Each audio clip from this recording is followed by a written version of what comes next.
You're listening to the Cyberwire Network, powered by N2K.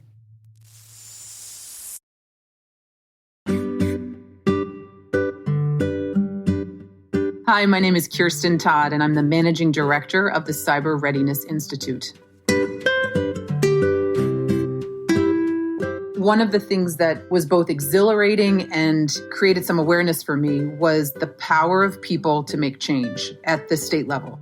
And, when I came to work in the federal government, I think what always struck me as well, particularly when I was working on the Hill, was that, again, it was the choices and the decisions of individuals that have impact. I went up to the Hill to work for Senator Lieberman as his economic policy advisor at the time. And the Governmental Affairs Committee, at the time was truthfully one of the more boring committees. It did post office namings, some appointments of positions that you're not really familiar with. And it was this very interesting point of gut where, on paper, it didn't look interesting to me. And I'd actually just been offered a job in the private sector on urban development, which I love. But something in my gut said to take it. And my first assignment for him was to do a hearing on critical infrastructure protection that was scheduled for September 12th, 2001. So 9/11 happened on that Tuesday, and we got on the phone, Senator Lieberman, his staff director, and a couple of us who were working on the hearing, and he said, I want to go through with it. And so we were the only hearing on the Hill on September 12th.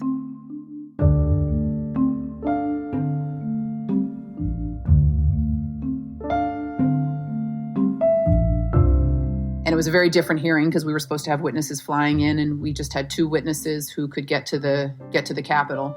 And in that hearing, Senator Lieberman turned to two of us and said, we need to look at having a Department of Homeland Security, which does not sound as foreign now as it certainly did then. No one was even using the word homeland long before the TV series, long before anybody was looking at it.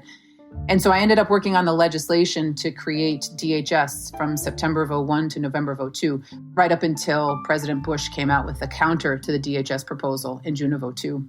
And then I began working with them and collaborating on that legislation and worked on drafting the cybersecurity, infrastructure protection, bioterror, and R&D directorates for DHS.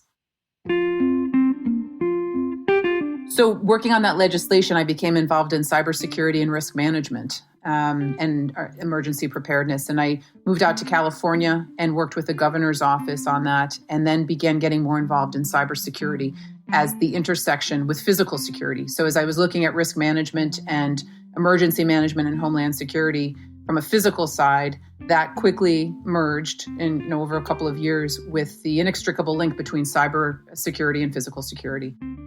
From there, I started my own company looking at cyber and risk management and was brought in to work on the NIST cybersecurity framework. And then in 2016 was asked by President Obama to run his commission on enhancing national cybersecurity.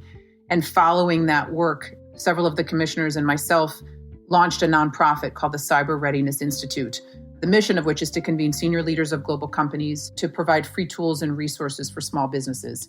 And so that is what is currently taking up my day-to-day, is being able to provide tools to small businesses in cybersecurity, recognizing that there are components and critical components of global value chains, and we have to do more to help them.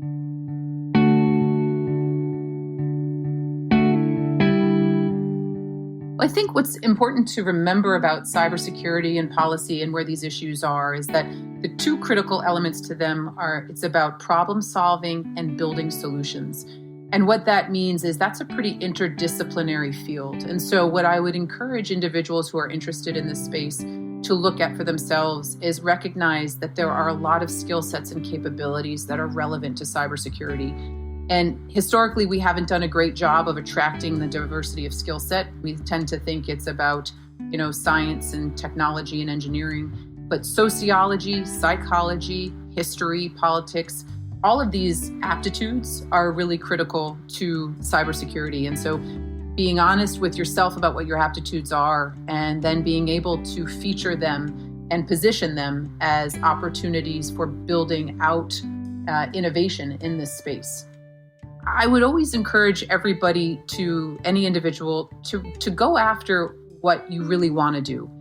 don't waste time going after what you think you can get because you're worried about rejection or not being able to achieve it. I think what I have learned, I'm a big fan of cold calling. I'm not sure that it still is an effective tool, but I've gotten some of the most interesting jobs by picking up the phone and cold calling. As long as you can handle the word no, it's always worth going after what you want, because I think that in and of itself creates enthusiasm and interest and energy in yourself to figure out what makes sense.